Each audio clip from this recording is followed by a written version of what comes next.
सो मेरे अर्ली मानो क्या पढ़ रहे थे हम?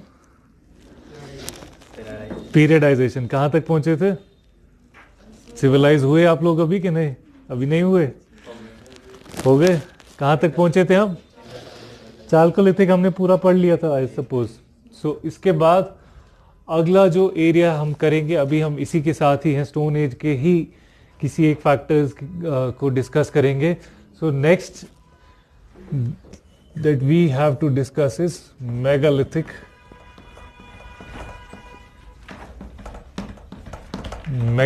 age. Now what is this megalithic? Mega simple English के हिसाब से अगर देखें, mega means big, huge. Lithic again means stones.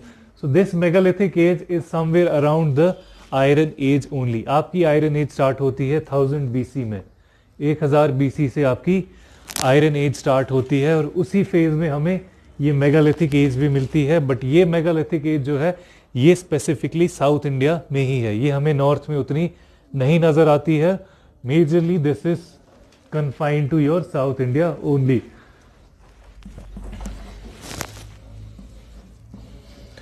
Thousand BC iron age. Now what are these megaliths? हमने बात जब की थी पिछले एजेस की, पिछले पीरियड्स की, हमने बात याद रखो आप, हमने बात की थी कि ये डिवीजन हम सारा कर रहे हैं किस पे? On the basis of the technology. Stone की क्या टेक्नोलॉजी है, कितनी इंप्रूव हो चुकी है, हम उसी पे ये सारा डिस्कशन कर रहे हैं। हमने अलग अलग फेजेस में अलग अलग टूल्स के नाम देखे, अलग अलग, वही है उस जमाने की टेक्नोलॉजी। यहाँ पे भी in this age also we will see that the only difference that they have is megaliths. Megaliths क्या है? मेगालिथिक बरियल होता था। ये इस फेज में जो स्पेसिफिक इंडस्ट्री है या जो स्पेसिफिक एक प्रोमिनेंट चीज इनकी है, ये मेगालिथिक बरियल्स करते थे। ये क्या करते थे? जहां पे भी कोई आदमी को बरी किया है इन्होंने, उसके आसपास इन डिफरेंट शेप्स बड़े बड़े पत्थर खड़े करते थे। उनके अलग अलग शेप्स, अलग अलग साइजेस में अलग अलग फिगर्स बनाते थे, लेकिन आसपास बड़े बड़े पत्थर, इसीलिए मेगालिथिक। सिंपल डिफरेंस इनका बाकी कल्चर से या बाकी एज से ये है कि ये अपने बरियल ग्राउंड्स को इस तरह से बनाते थे कि उसके आसपास जहां भी कोई बरी हुआ है उसके आसपास बड़े बड़े पत्थरों से अलग अलग फिगर्स खड़े करते थे, इसीलिए इसको मेगालिथिक एज कहा जाता है। सो इसके अगर हम पॉइंट्स लिख लें, फर्स्ट पॉइंट मेगालिथिक एज का, मेगालिथिक एज बोल लो, मेगालिथिक कल्चर बोल लो, now it is one and the same thing, because अब हम थोड़े से कल्चर्ड फेज में आ चुके हैं, अब हम थोड़ी सी इंप्रूवमेंट कर चुके हैं। लेकिन अभी हमने सिविलाइजेशन इन स्टोन एज वालों में नहीं देखी है। सिविलाइजेशन जो हम पहली देखेंगे वो कौन सी होगी? Indus valley civilisation. ये सारी सिविलाइजेशन नहीं है, चालकोलिथिक और ये, इसको आप कल्चर्स कह सकते हो, लेकिन उससे पहले वाला नियोलिथिक, पेलियोलिथिक, वो टिपिकल एज या पीरियड है। ठीक है, सो पहला पॉइंट लिख लो आप इसमें, megaliths usually refer to, megaliths usually refer to burial amidst, burial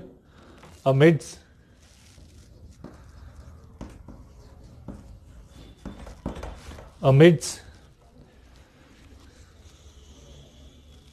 stones, amidst stones, in graveyards away from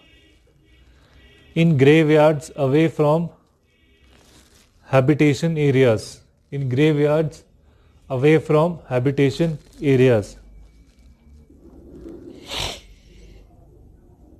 सो आप लोगों को याद रहा, पहले एजेस की जो हम बात कर रहे हैं वहां पे हम टूल्स पे डिफाइन कर रहे हैं। इस एज में ऐसा टूल है इसलिए इस एज को ये कह रहे हैं, यहाँ पे ये टूल अब ऐसा हो गया इसलिए इसको हम अपर पेलियोलिथिक या लोअर पेलियोलिथिक ये बोल रहे हैं। उसके बाद हमने देखा नियोलिथिक में थोड़ा सा और चेंजेस क्या आई, हमने थोड़ा सा एग्रीकल्चर वगैरह शुरू कर लिया। इसका स्पेसिफिक कैरेक्टर क्या है? पत्थरों के बीच में बरियल, बड़े बड़े ह्यूज स्टोन्स के बीच में बरियल। वो डिफरेंट फॉर्म्स हैं, किसी का सर्कल शेप है, किसी का कुछ और शेप है, लेकिन कैरेक्टरिस्टिक फीचर क्या है? बड़े बड़े पत्थरों के बीच में बरियल है, सिंपल याद रखने के लिए, ठीक है। Next point, in south India, this age started in South India, this age started with the beginning of Iron Age, with the beginning of Iron Age, with the beginning of Iron Age, around 1000 BC, around 1000 BC, and continued for many centuries, and continued for many centuries.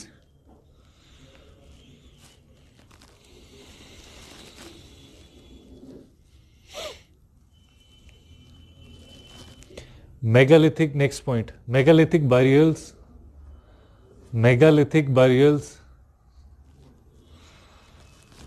are found in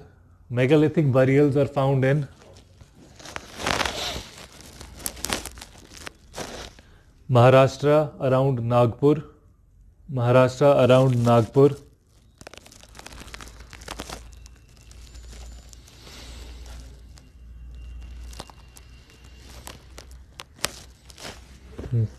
Karnataka in Maski,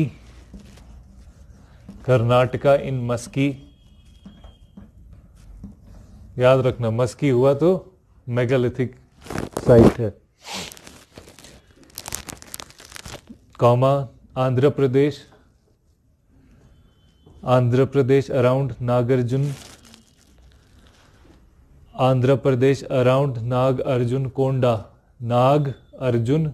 Nagarjuna Konda.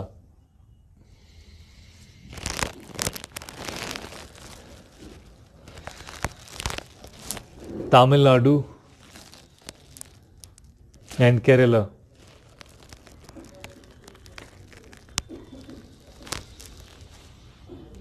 Next point, the pottery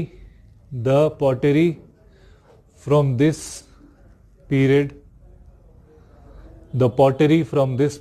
is black and red ware,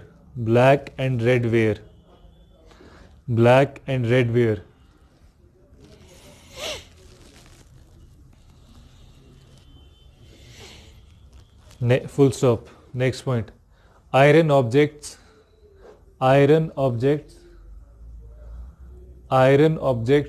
are found in abundance from these burial sites।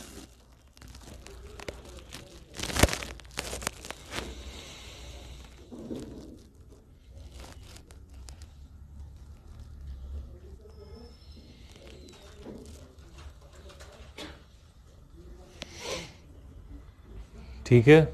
Next point, the settlements found near the megalithic complexes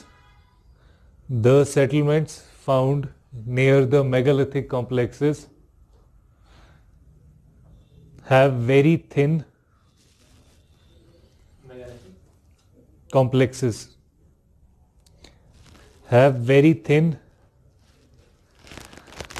debris, DEBRIS, debris लिखते हैं लेकिन पढ़ा जाता है debris of occupation, full stop। This indicates that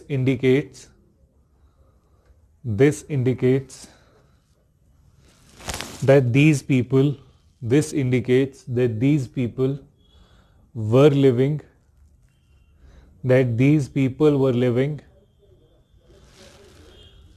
in one area for a very short time।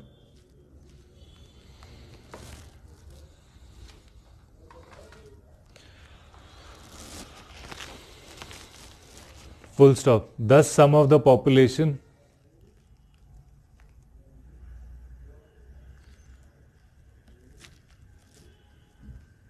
Thus, some of the population was nomadic.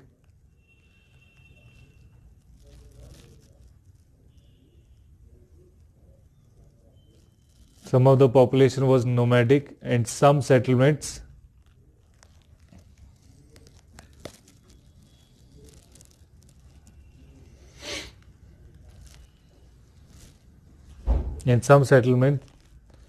might have also and some settlements might have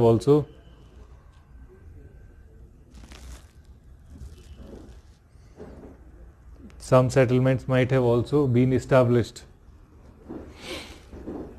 Might have also been established. Full stop. Next point लिखो. Reference to this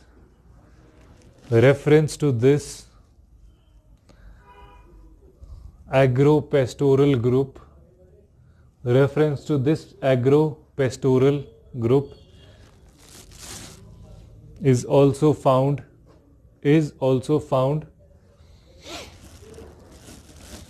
in Sangam literature. Is also found in Sangam literature.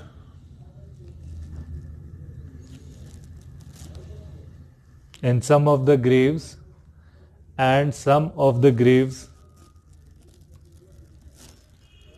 have also yielded Roman coins,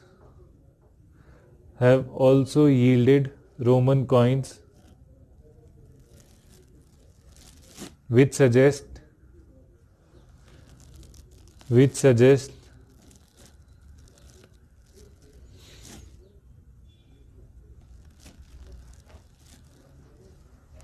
their participation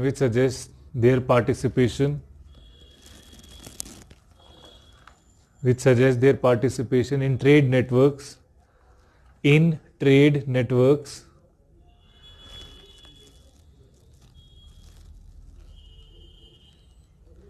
spread over a large area.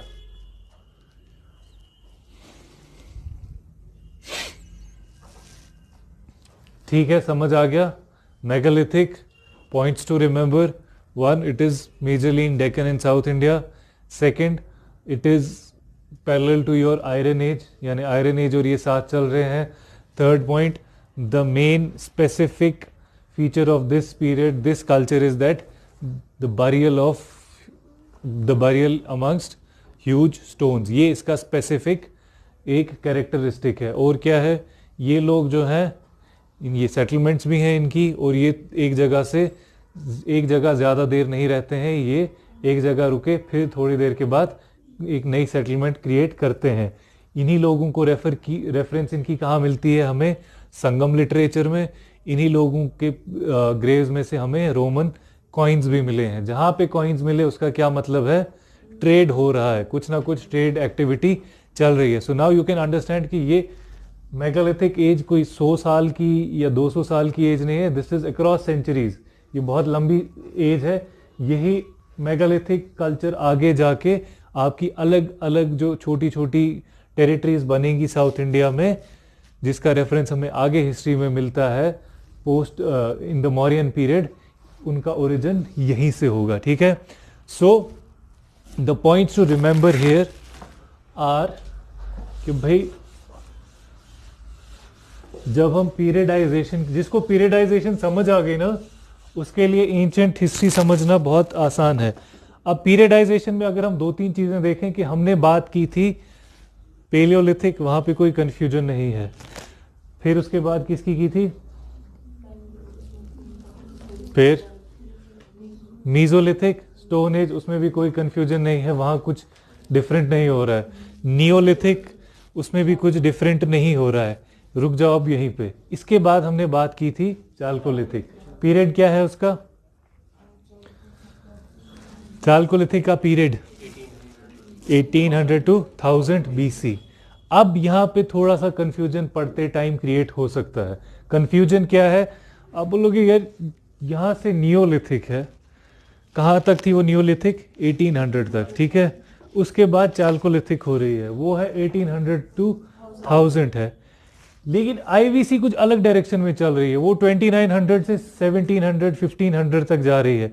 सो उसको हम इसमें क्यों include नहीं कर रहे हैं, वो क्यों अलग रख रहे हैं, ये चालकोलिथिक नियोलिथिक हम क्यों अलग रख रहे हैं, ये आप लोगों को कंफ्यूजन आ सकता है।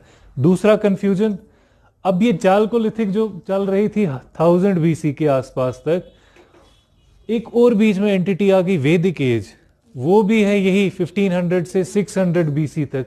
सो ये क्या है, मतलब हम इनको क्यों नहीं एक ही ग्रुप कर रहे हैं चालकोलिथिक, और चालकोलिथिक में ही कह रहे हैं भाई ये चालकोलिथिक है, इसके अंडर ही हम पढ़ेंगे आईवीसी, इसी के अंडर हम पढ़ेंगे वैदिक एज, ये ऐसा क्यों नहीं है। ये कंफ्यूजन आप लोगों को जरूर होगा, अगर नहीं हुआ तो फिर आप पढ़ ही नहीं रहे हो, इसलिए अगर पढ़ोगे तो ये कंफ्यूजन होना लाजमी है। तो इस कंफ्यूजन का हल क्या है, तो ये है क्या, मतलब हम क्यों अलग अलग चीजें कर रहे हैं।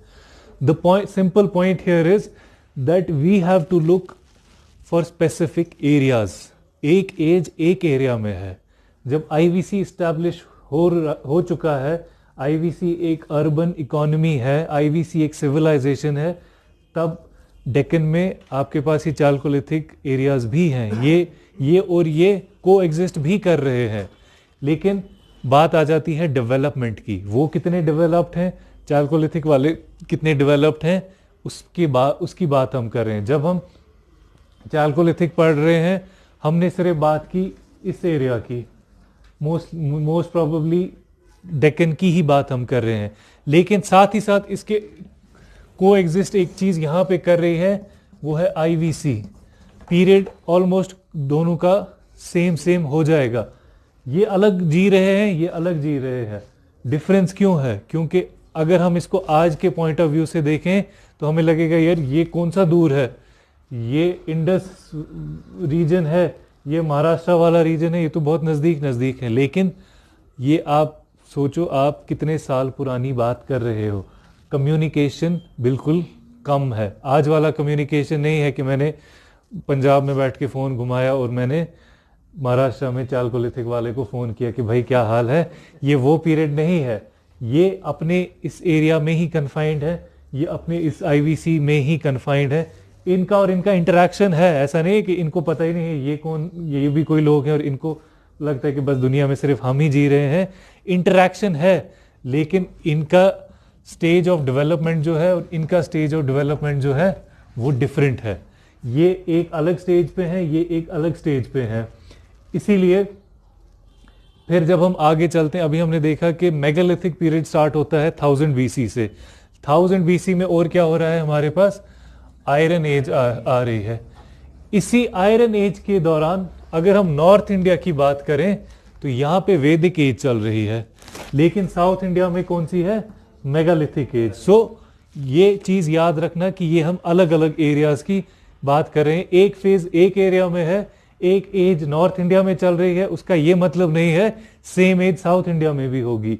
हम दो एरियाज में दो अलग अलग एजेस भी देख सकते हैं को existing at the same time, इसलिए ये चीज का ध्यान रखना, मिक्स नहीं करना। यहां तक क्लियर हो गया। अगला टॉपिक जो हमें पढ़ना है वो है आपका क्या, IVC, Indus valley civilisation. Indus valley civilisation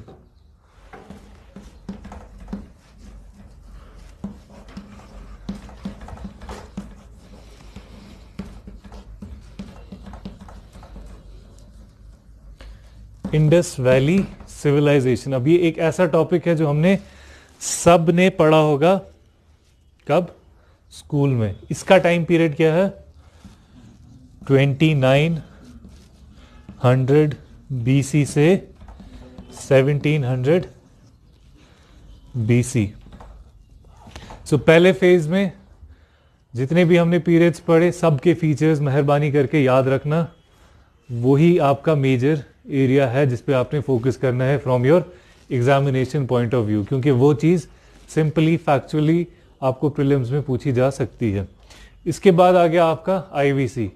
अब आईवीसी कहाँ कहाँ लगेगा, हमें प्रीलिम्स में भी लगेगा और मेंस में भी लगेगा। मेंस में कहाँ पे लगेगा, स्पेसिफिकली हमें 8 आर्किटेक्चर, ये हमें दो एरियाज हैं जिस पे डायरेक्ट सवाल आता है। 2018 केएस का एग्जामिनेशन, पहला सवाल था इंडस वैली सिविलाइजेशन का टाउन प्लानिंग। ठीक है, सो हमें ये इसलिए अच्छे से समझना है, और ये हमने स्कूल में भी पढ़ा होगा। याद है कुछ स्कूल का कि भूल गया? सो वापस जाने की ज़रूरत है हमें स्कूल में कि हम आगे ही चलें। सो इंडस वैली सिविलाइजेशन क्यों कहा जाता है Indus valley? Because it survived, it flourished and it got ended around the Indus river and its tributaries. Indus और उसकी ट्रिब्यूटरीज के अराउंड ही ये सिविलाइजेशन बनती है, बसती है और फिर उजड़ भी जाती है इंडस वैली सिविलाइजेशन के आसपास ही। जे&के में कौन सा है इनका एक साइट इंडस वैली सिविलाइजेशन का? जे&के में है इनका कोई साइट कि नहीं? जे&के में इंडस वैली सिविलाइजेशन का कोई साइट है, हाँ या ना? दो ही ऑप्शन है, या हाँ या ना, कुछ भी बोल दो, मैंने कौन सा पकड़ के पीटना है आपको। So Indus valley civilization existed around the Indus River. The time period is 2900 BC to 1700 BC. Before we start the real discussion about Indus Valley Indus Valley civilization, we should understand what was the extent of this civilization. ये north, south, east और waste में कहाँ तक फैली हुई थी। सो northern most point लिख लो। द नॉर्दर्न मोस्ट पॉइंट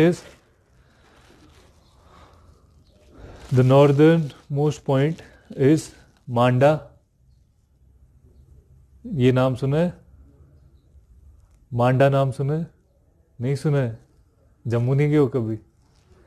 मांडा जू सुना है नाम? So the northernmost point is Manda in J&K. J&K nearest river कौन सा था इसका? चिनाब। सो अब है हमारे पास कोई साइट इंडस वैली का? Manda in J&K near Chenab river. Southern most is Daimabad.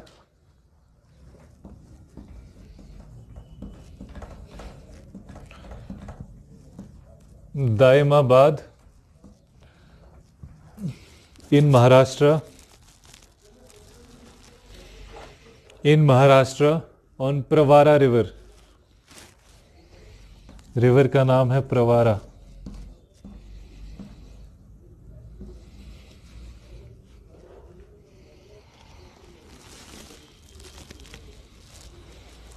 Eastern most point is Alamgirpur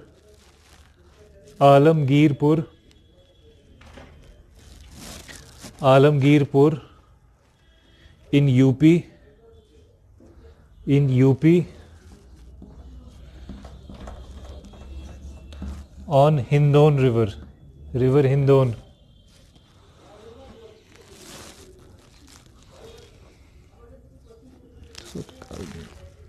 ठीक है। Western most is Sutkagendor, SUTKAGENDOR,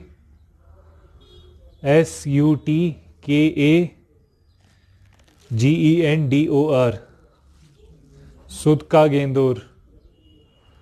this is in Balochistan on river Dasht. ये हैं इसके 4 एक्सट्रीम पॉइंट्स इस इंडस वैली सिविलाइजेशन के।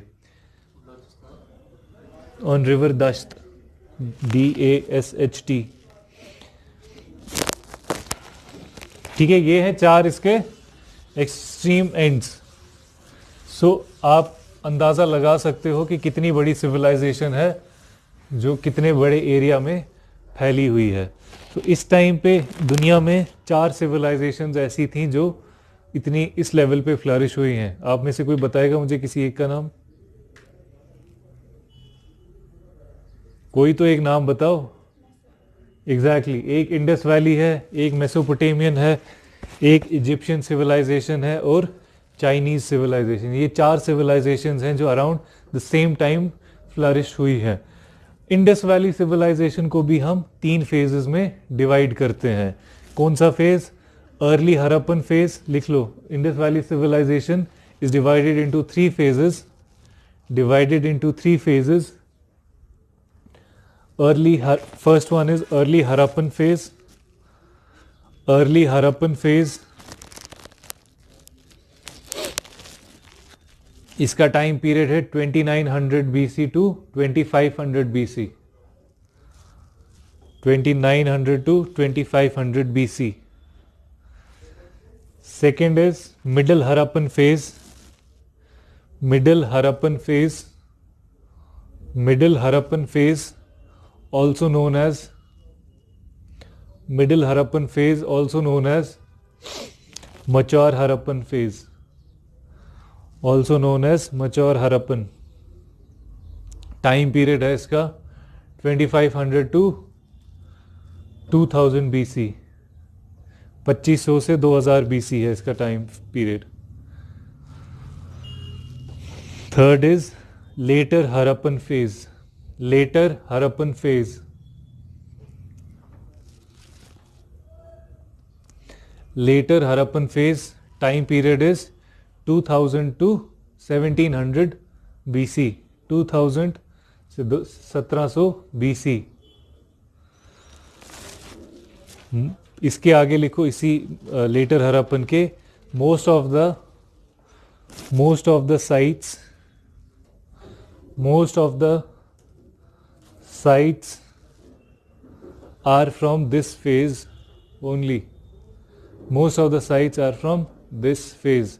यानी जितने भी साइट्स हमें मिले हैं इंडस वैली सिविलाइजेशन के, इसमें से मेजॉरिटी जो है लेटर ये लास्ट वाले फेज के हैं. ठीक है. सो अगर कभी इस पर भी क्वेश्चन आ सकता है, we should remember that most of the sites are from later Harappan. ये जितनी चीज़ें हमें मिल रही हैं ये मतलब आखिरी फेज की हैं. तो पहले दो फेजेस का हमें उतना एक्सकवेशन ही नहीं हुआ है, पहले दो फेजेस का हमें उतना इंफॉर्मेशन ही नहीं है. अब पॉइंट आ जाता है सिविलाइजेशन क्यों. Why are we using the word civilisation. Why are we using the word civilisation. क्यों हम ये लफ्ज़ यूज़ कर रहे हैं. सो हमने शायद पिछली क्लास में भी ये बात की थी कि सिविलाइजेशन को हम ऐसे यूज़ नहीं कर सकते. मैं पेलियोलिथिक सिविलाइजेशन नहीं बोल सकता, because if you go into the root of this word, civilization के लिए आपके पास कुछ कैरेक्टरिस्टिक्स होने चाहिए. उन कैरेक्टरिस्टिक्स में सबसे इंपॉर्टेंट चीज़ें जो आपके पास होनी चाहिए, उसमें आपके पास एक लैंग्वेज, एक रिटन रिकॉर्ड्स होने चाहिए और रिटन रिकॉर्ड्स का एक स्क्रिप्ट होना चाहिए. स्क्रिप्ट, लैंग्वेज, ये बहुत इंपॉर्टेंट चीज़ें हैं आपकी सिविलाइजेशन की. हम आज भी बात करते हैं ना हमारा कल्चर, उसमें हम बात करते हैं अपनी लैंग्वेज की, उसके बाद हम बात करते हैं अपने स्क्रिप्ट की.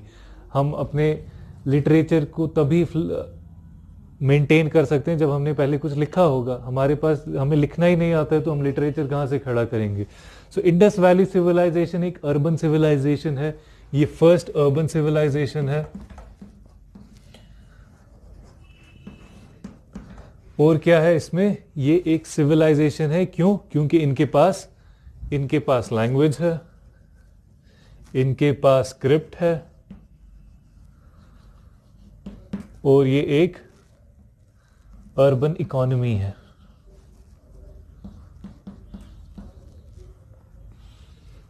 ठीक है. हम इसको सिविलाइजेशन क्यों कह रहे हैं? क्योंकि ये अब प्रॉपरली सिविलाइज्ड तरीके से जिंदगी बिता रहे हैं. ये अर्बन सेंटर्स हैं, इनके पास एक फ्लरिशिंग लैंग्वेज है, उस लैंग्वेज का एक स्क्रिप्ट है, जिस स्क्रिप्ट को यूज करके उन्होंने बहुत सारी चीजें लिखी हुई हैं.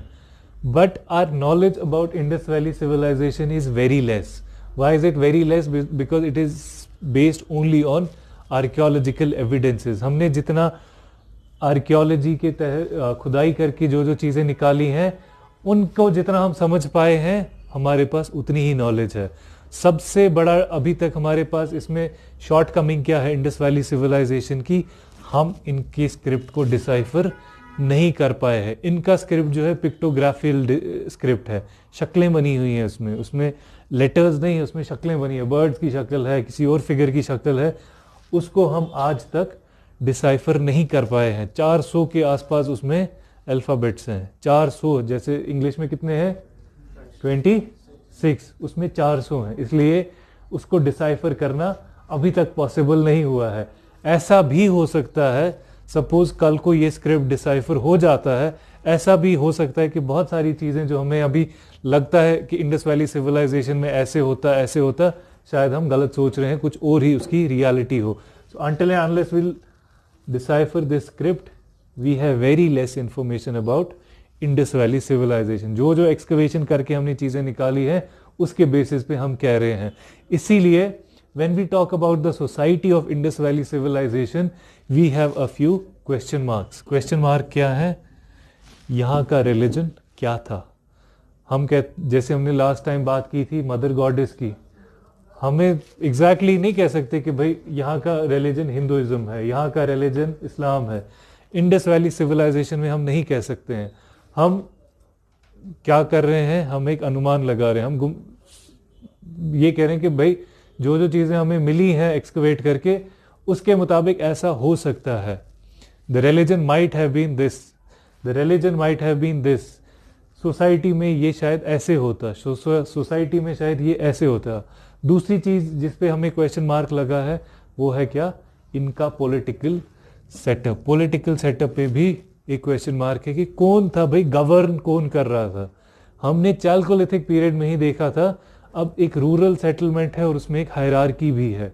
हमने नियोलिथिक पीरियड में भी देखा कि जैसे इंसान सेटल होता गया अब एक रूरल सेटलमेंट होती गई है, तो एक हायरार्किल सेटअप चाहिए जो डेली के उनके जितने भी इश्यूज हैं, डेली के जितने भी मामले हैं उनको गवर्न करने के लिए. सो ना हमें अभी क्लैरिटी, हम कह रहे हैं यार शायद प्रीस्ट था जो सबसे बड़ी एंटिटी थी. वो भी हम क्यों कह रहे हैं? क्योंकि हमें एक बियर्डेड प्रीस्ट का एक्सकवेट करके हमने एक फिगर निकाला है. या एक थ्योरी है कि भाई शायद ट्रेडर्स ही थे जो गवर्नमेंट चलाते थे. बट क्लैरिटी से हम नहीं कह सकते. क्यों? क्योंकि हमारे पास ये चीज़ अभी डिसाइफर नहीं हुई है. तीसरा बड़ा क्वेश्चन मार्क जो है इंडस वैली सिविलाइजेशन पे, वो किस चीज़ पे है? डिक्लाइन पे. भाई डिक्लाइन कैसे हुआ? 1500 के आसपास हमें इसी एरिया में एक नए किस्म की लोग मिलेंगे जिनको हम क्या कहते हैं? आर्यंस. आर्यंस हमें मिलेंगे इन्हीं एरियाज में. सो हमें ये नहीं पता है कि ये सडन एक डिक्लाइन था, ये एक ग्रेजुअल डिक्लाइन था, कोई वॉर हुई है, क्या हुआ है? हम क्लैरिटी से क्लियरली नहीं बता सकते हैं कि भाई इंडस वैली सिविलाइजेशन का डिक्लाइन क्यों हुआ. कुछ हिस्टोरियंस कहते हैं it was because of natural reasons, natural calamities, earthquake, flood, famine, ये चीज़ें हुई. इंडस ने अपना कोर्स बदल दिया, इस वजह से इंडस वैली सिविलाइजेशन डिक्लाइन होते होते होते ख़त्म हो गई. कुछ हिस्टोरियंस कहते हैं आर्यंस ने अटैक किया, आर्यंस आए, उन्होंने अटैक किया और इनको इंडस वैली सिविलाइजेशन के लोगों को ख़त्म कर दिया. कुछ कहते हैं कि नहीं, ये इंटरमिंगल हो गए, ये लोग और ये लोग आपस में मिक्स हो गए और आर्यंस के आने के बाद ये इंडस वैली सिविलाइजेशन ख़त्म हो गई. क्योंकि जब हम बात करेंगे इस वाले स्टेज की, ये वैदिक पीरियड है. इस वैदिक पीरियड को भी हम सिविलाइजेशन नहीं कहते हैं. क्यों? Again they have no written records because they had no script. उन्होंने कुछ लिखा नहीं, उनको लिखना आता ही नहीं था. ये एक अर्बन इकोनॉमी है, आर्यंस बिल्कुल रूरल सेटलमेंट है. ये अर्बन, ये शहरों में रहते हैं, ये रूरल सेटलमेंट्स में रहते हैं. इनका मेन पर्पस है ट्रेड. इनका मेन पर्पस क्या है? एग्रीकल्चर, एनिमल रेयरिंग, ये उन्हीं चीज़ों में लगे हुए हैं. फसल अपनी उगाते हैं, खुद खाते हैं, ये ट्रेड करते हैं. इनके ट्रेड कनेक्शंस है मेसोपोटामिया के साथ. मेसोपोटामिया आज कौन सी कंट्री है? इराक. इनके ट्रेड रिलेशंस हैं अफगानिस्तान के साथ. सो ये एक अर्बन इकोनॉमी है, ये एक अर्बन सेटलमेंट है और ये एक सिविलाइजेशन है. ये हैं जनरल कैरेक्टरिस्टिक्स आपके इंडस वैली सिविलाइजेशन के. सो हमें पता है अभी तक क्या चला है. ये एक अर्बन इकोनॉमी है, सिविलाइजेशन, और ये सारे इसके इश्यूज हैं. यहाँ तक क्लियर हुआ? Any confusions? कोई सवाल पूछ लो भाई please. So Indus valley civilization का एरिया अब आपको ऑलमोस्ट समझ आया होगा कि एक बहुत बड़ा एरिया है, but it is around Indus river. ये नहीं कि खाली इंडस के यहाँ से इंडस जा रहा है, बस इसके साथ साथ है. इंडस बहुत बड़ा एरिया है, JNK वगैरह, पंजाब पाकिस्तान से होके कहाँ जाता है ये, कहाँ, बे में नहीं, अरेबियन सी में। सो ये एक बहुत बड़े एरिया में इंडस रिवर आपको मिलता है। अगर सब कॉन्टिनेंट की बात करें तो सबसे बड़े बड़े रिवर्स में इंडस, गंगा, ब्रह्मपुत्र और साउथ में गोदावरी, ये 4 बड़े रिवर्स हैं पूरे सब कॉन्टिनेंट की। मैं इंडिया की बात नहीं कर रहा हूँ क्योंकि इंडस फिर आधा पाकिस्तान के पास है, ब्रह्मपुत्र आधा चाइना के पास है, मैं सब कॉन्टिनेंट का बोल रहा हूँ। सो इंडस और इसकी ट्रिब्यूटरीज के आसपास ये इंडस वैली सिविलाइजेशन है। अब आप एक चीज़ एनालाइज करो, जब हमने बात की थी स्टोन एज की, वहाँ के जितने भी साइट्स हैं वो कहाँ पे हैं, उनको सोर्स क्या है, उनका रॉ मटेरियल क्या है, पत्थर। इसलिए वो है एग्जैक्टली कहाँ पे, हिली एरियाज में, जहाँ पे उनको पत्थर आसानी से मिले, क्योंकि टूल्स बनाने वो पत्थर के बनेंगे। अगर पत्थर ही नहीं है तो उनका वहाँ पे सेटल होने का कोई फायदा नहीं है। अब इंडस वैली सिविलाइजेशन एक अर्बन सेटलमेंट है, अर्बन सिविलाइजेशन है, इकोनॉमी इनकी है, एग्रीकल्चर भी बहुत ज़बरदस्त है, इनका ट्रेड भी चल रहा है, इसीलिए ये अब थोड़े ज़्यादा इलाके में फैल सकते हैं। क्यों? क्योंकि इनको पत्थर की स्पेसिफिकली ज़रूरत नहीं है। ये कॉपर को भी यूज़ करेंगे और ये क्या बनाएंगे साथ में, ब्रॉन्ज भी, ये ब्रॉन्ज को भी यूज़ करेंगे। ब्रॉन्ज क्या है, कैसे बनता है ब्रॉन्ज, कॉपर और कॉपर के साथ क्या मिलाते हैं, टिन मिला के। सो कॉपर और टिन को जब मिक्स करते हैं तो ब्रॉन्ज बनता है। साइंस पढ़ी आप लोगों में से किसी ने? ना ह्यूमैनिटीज पढ़ी है ना साइंस पढ़ी, तो क्या पढ़ा है? सो ये है बेसिक कैरेक्टरिस्टिक्स आपके इंडस वैली सिविलाइजेशन के। यू शुड रिमेंबर, अगर हम आज के इंडिया की बात करें, आज का सबसे पॉपुलस रीजन कौन सा है हिंदुस्तान का? अक्ल लगाओ, आज का सबसे पॉपुलस, सबसे ज्यादा पॉपुलेशन, सबसे ज्यादा डेंसिटी पॉपुलेशन की कहाँ है इंडिया में? रीजन की बात, हाँ जोर से। यूपी। यूपी क्या है, ज्योग्राफिकली देखें तो गैंजेटिक प्लेन्स हैं, ये प्लेन इलाका है। प्लेन है किस चीज का, गंगा का, गंगा रिवर का ये प्लेन है। इसीलिए ये, क्योंकि अब एग्रीकल्चरल इकोनॉमी है ना, अब बात एग्रीकल्चर की है, इसीलिए शहर वहीं बसेगा जहां पे इरिगेशन की फैसिलिटी होगी। ये लेकिन हमने अभी तक गंगा की बात नहीं की। गैंजेटिक प्लेन्स में अभी फुल फोर्स एक्सपेंशन नहीं हुआ है सिविलाइजेशन का। इंडस के आसपास हुआ है, गंगा के आसपास क्यों नहीं हुआ, बताओ? कुछ तो जवाब दे दो, कुछ गलत चलत, कुछ इधर उधर की थ्योरी कुछ तो बोल दो, कुछ तो बोलो ताकि मुझे लगे आपके मुंह में जुबान है। क्यों है ये, क्यों इंडस के आसपास क्यों है ये, गंगा प्लेन्स में क्यों नहीं फैल रही है कोई सिविलाइजेशन? गंगा प्लेन्स में हमें क्यों अभी 500-600 साल, एक डेकेड इंतजार करना है, फिर जाके फैलेगी सिविलाइजेशन? क्या रीजन हो सकता है? हाँ क्या, कुछ अच्छा पॉइंट बोला आपने, जरा जोर से बोलो। और उससे क्या होगा, क्यों? थोड़ा सा इसी पॉइंट, ये आप बिल्कुल सही बोल रहे हो, थोड़ा सा इसको एलाबोरेट करो। Exactly, the basic point is that Ganga plains are typically rich in, किसमें है, प्लांटेशन बहुत ज्यादा है वहां पे। और अभी जिस एज की हम बात कर रहे हैं, हमारे पास आयरन अभी नहीं आया है। कॉपर जरूर एक मेटल है, it's a softer metal as compared to iron, it is a softer metal. इसीलिए अभी हम गंगा प्लेन्स को ओवरकम नहीं कर सके हैं, क्योंकि वहां पे एस्टैब्लिश करने के लिए हमें वो प्लांटेशन रिमूव करनी है, वो पेड़ काटने हैं। और उनको काटने के लिए हमें क्या चीज की जरूरत होगी, आयरन, स्ट्रॉन्गर टूल्स की। जो अभी हमारे पास टूल्स हैं वो इतने स्ट्रांग नहीं है। इसीलिए जब तक आयरन एज नहीं आएगी तब तक हम एक्सपेंशन नहीं कर सकते गंगा प्लेन्स में। इसीलिए अभी हम कन्फाइंड है इंडस वैली वाले प्लेन्स में, इंडस के आसपास ही, क्योंकि यहाँ पे प्लांटेशन उतनी नहीं है जितनी गंगा प्लेन्स में है। अब ये इंडस वैली सिविलाइजेशन का किसी बादशाह को नहीं पता चला, किसी राजा महाराजा को नहीं पता चला। क्यों? क्योंकि इसकी डिस्कवरी कब हुई है, on a very later age, on a very later date during the British period. 1922 के बाद इसकी एक्सकवेशंस हुई हैं। तब तक इंडस वैली सिविलाइजेशन के बारे में किसी को नहीं पता था। यानी अगर आप लोग उससे पहले एग्जाम दे रहे होते तो आपके सिविल सर्विसेज का एक बहुत बड़ा चैप्टर नहीं पढ़ना था, सिलेबस कम था।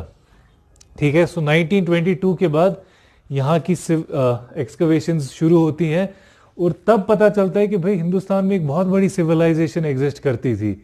तब तक सिर्फ लोग शोर मचा रहे थे, इजिप्शियन, मेसोपोटेमियन, तब पता चला यार ये इतनी बड़ी सिविलाइजेशन है। इमेजिन, एक सिरा है J&K में, दूसरा सिरा है बलोचिस्तान में, इतनी बड़ी सिविलाइजेशन है। एक एंड है यूपी में, दूसरा एंड दूसरे कॉर्नर में है। सो इतनी बड़ी सिविलाइजेशन की हम बात कर रहे हैं। यहाँ तक क्लियर हो गया। अब एक काम करते हैं, एक लिस्ट बनाते हैं कौन से इंपॉर्टेंट साइट्स हैं इसके और वो किस रिवर और किस रीजन में आते हैं। उससे आपको याद रखने में थोड़ी सी आसानी हो जाएगी। बाकी हिस्ट्री को मैं इंटरेस्टिंग इससे ज़्यादा नहीं बना सकता।